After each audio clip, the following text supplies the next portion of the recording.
बिस्मिल्लाहिर्रहमानिर्रहीम। जी 9th class. आज का टॉपिक आप लोग का है नसू और सलीम की गुफ्तगू। ये जमात नाहम उर्दू अदब का सबक नंबर 5 है और इसके मुसन्निफ़ हैं डिप्टी नज़ीर अहमद दहलवी।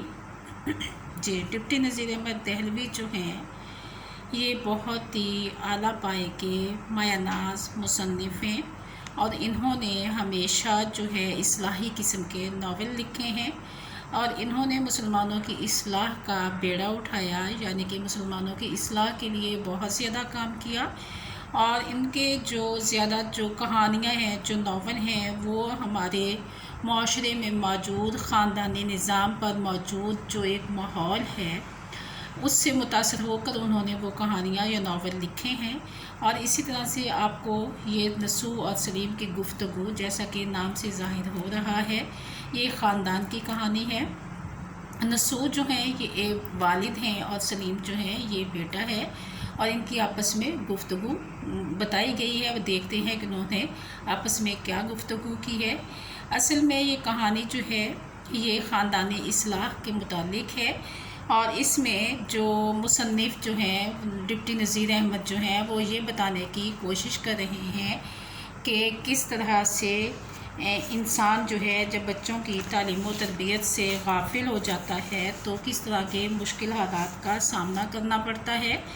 तो यहाँ पर उन्होंने दिल्ली में एक साल जब हैज़े की वबा बहुत ज़्यादा फैलती है तो ये नसू जो हैं इस वबा में मुब्तला हो जाते हैं, तो ये मरने के करीब पहुंच जाते हैं। और जब ये दवा लेते हैं, नशावर दवा लेते हैं, तो ये नींद में ख्वाब में आक़िबत के दिल दहला देने वाले मनाजिर देखते हैं, जिसकी वजह से वो बहुत खौफज़दा होते हैं।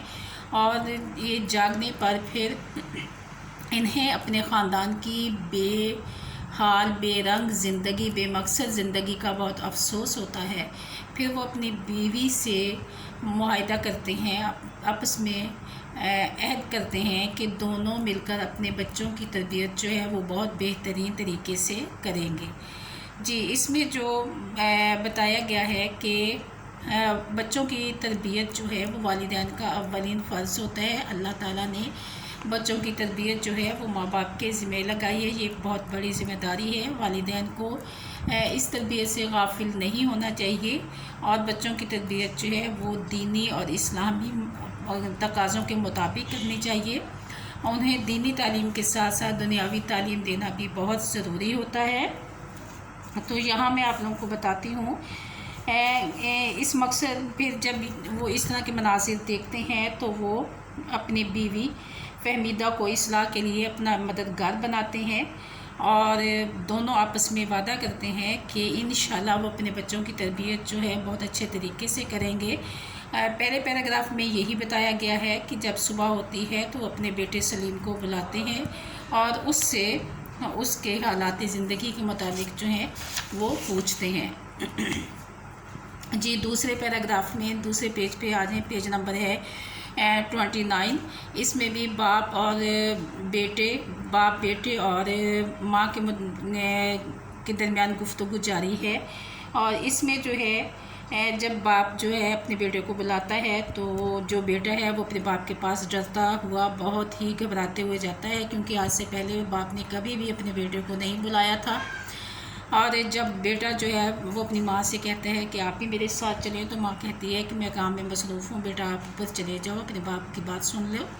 जब वो बाप के पास जाता है तो एक साइड पर खड़ा हो जाता है, तो घबराया हुआ होता है। बाप जो है बेटे से पूछता है कि आजकल पढ़ाई के मुतालिक पूछता है कि तुम स्कूल कब जाते हो। तो फिर वो अपनी स्कूल की रूटीन बताता है, अपनी खेल के मुतालिक बताता है।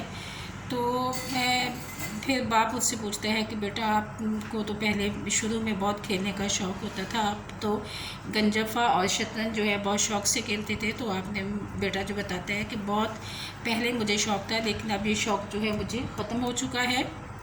जी नेक्स्ट पेज पे आप लोग देखें, इस पे भी बिल्कुल यही बात बताई गई है। फिर वो अपनी रूटीन के मुतालिक बताता है बेटा। तो 4 बच्चों की वो मिसाल देता है कि जो उनके मोहल्ले में नए नए आए होते हैं। वो बताता है कि वो 4 बच्चे जो हैं आपस में भाई हैं। चारों पढ़ाई में बहुत अच्छे हैं। उन्हें कभी भी किसी ने मोहल्ले में ऐसे घूमते फिरते नहीं देखा। उन बच्चों की अजीब आदत है कि जब वो मोहल्ले में चलते हैं, राह चलते हैं, तो गर्दन नीचे किए हुए होते हैं। ये उन 4 लड़कों की खूबियाँ बताई गई हैं इनमें, और वो ये खूबियाँ बहुत ही एक महज़्ज़ब याफ्ता बच्चों में पाई जाती हैं। तो ये उन बच्चों की खूबियाँ बताएं कि वो जब भी चलते हैं तो निगाहें नीचे करके चलते हैं और हर किसी को सलाम करते हैं। इसके अलावा स्कूल में भी वो उनकी ये रूटीन है कि कभी भी वो अपना टाइम वेस्ट नहीं करते, और जब आधी छुट्टी होती है तो उसमें भी वो नज़दीकी मस्जिद में नमाज़ पढ़ने के लिए चले जाते हैं। और नेक्स्ट पेज नंबर 31 पे है, जो बताया गया है कि सलीम बताता है कि एक दिन मुझे सबक याद नहीं था, तो मास्टर साहब ने मुझे कहा कि बेटा आप इसके घर जाकर पढ़ लिया करो। इसी तरह से जब मैं एक दिन उनके घर जाता हूँ तो मेरी उनकी मुलाकात उनकी दादी जान से होती है, जो कि तख्त पर बैठी नमाज़ पढ़ रही होती हैं। मैं उन्हें सलाम किए बगैर आगे चला जाता हूँ तो वो मुझे बुलाती हैं और मुझे सलाम की तलकीन करती हैं और कहती हैं कि बेटा, शरीफ बच्चों का ये उसूल होता है, तरीका होता है कि जब भी वो अपने किसी बड़े को या जाने अनजान जिसको भी वो देखे, हमेशा उनको सलाम करना चाहिए। तो उस दिन के बाद उन्होंने उसके बाद मुझे मिठाई दी और मुझे प्यार किया और मुझे अच्छी अच्छी बातें बताती थी। मैं जब भी उनके घर जाता तो मुझे हमेशा कोई ना कोई अच्छी बात बताती, और यही वजह है कि मेरा उस दिन के बाद खेलों से दिल उचाट हो गया और मैं ज़्यादातर जो है वो पढ़ाई में ही लगा रहता हूँ। जी बेटा, ये आप लोगों का चैप्टर मुकम्मल हो गया है। इसका माखज़ है तौबातुल नसूह। माखज़ यानी कि ये तौबातुल नसूह एक तसनीफ़ है, किताब है डिप्टी नज़ीर अहमद दहलवी की, जिसमें से ये सबक जो है अख़ज़ किया गया है। जी, खुलासा लिखने का तरीका फिर मैं आप लोगों को बताती चलूँ कि पहले आप लोगों ने हवाले मतन देना है, जिसमें सबक का उन्वान, मुसन्निफ़ का नाम और माखज़, ये 3 हेडिंग्स दे के आगे पेन से इनको लिखना है इन्वर्टेड कॉमास में, और उसके बाद खुलासे की स्टार्टिंग करनी है। बेटा, खुलासा लिखते हुए चैप्टर को अच्छी तरह से 2-3 दफ़ा रीड करते हैं और जो उसमें मेन पॉइंट्स होते हैं उनको अंडरलाइन कर लेते हैं और एक कहानी की तरह से जहन में बिठा लेते हैं और फिर उसको अपने अल्फाज में लिखने की कोशिश करते हैं। कोशिश करेंगे। खुलासे में तरतीब का होना बहुत ज़रूरी होता है। पहला पैराग्राफ शुरू में ही आना चाहिए इससे, और जो सेंटर में है वो सेंटर में, और जो लास्ट में वो लास्ट है। और खुलासे की जो इख्तिताम है वो आपके कोशिश करें कि आपके जो चैप्टर की लाइनों पे इख्तिताम हो रहा है उसी तरह से आपके खुलासे का इख्तिताम हो। अल्लाह हाफ़िज़।